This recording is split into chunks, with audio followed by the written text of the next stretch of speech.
There's a lot of layers of government behind everyday programs in our lives, so let me lay out an example for you. We're going to talk about Head Start. For those who don't know, Head Start is a great program that serves nearly 1 million kids and pregnant women a year through childcare, education, and nutrition services. It generally does so with community or home-based childcare centers where these kids and women get these services. But the program starts in a much different place. It starts with Congress, who decides each year how much money to give to the Head Start program as a whole. They also write the laws that describe how the program has to run, so both the money and how the money can be spent.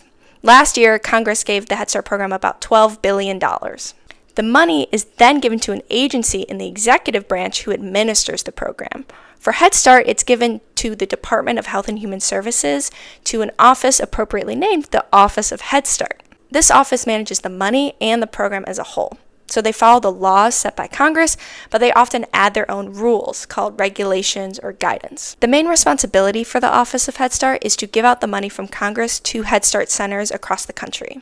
How this works is that the centers apply for funding, the office reviews all of the applications, and then they determine who they want to give money to and gives grants to those places. Outside of this application process, the Office of Head Start and a Head Start center interact in other times too, like when a Head Start center asks for clarification on a certain rule from the office, or when an office audits a center on how they're spending their money.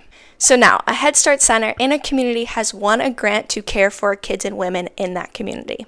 That center has to follow a lot of laws and regulations from Congress and the Office of Head Start. And these really range, everything from what teaching practices to use, to how to apply for funding to renovate a building, all the way down to ensuring that kids who don't get breakfast at home get one in a center. In addition to following all of these rules for how to run the program, these Head Start centers have to send reports back to the Office of Head Start about what they did. And then the Office of Head Start has to summarize all of these reports from all of the centers and send more reports back to Congress.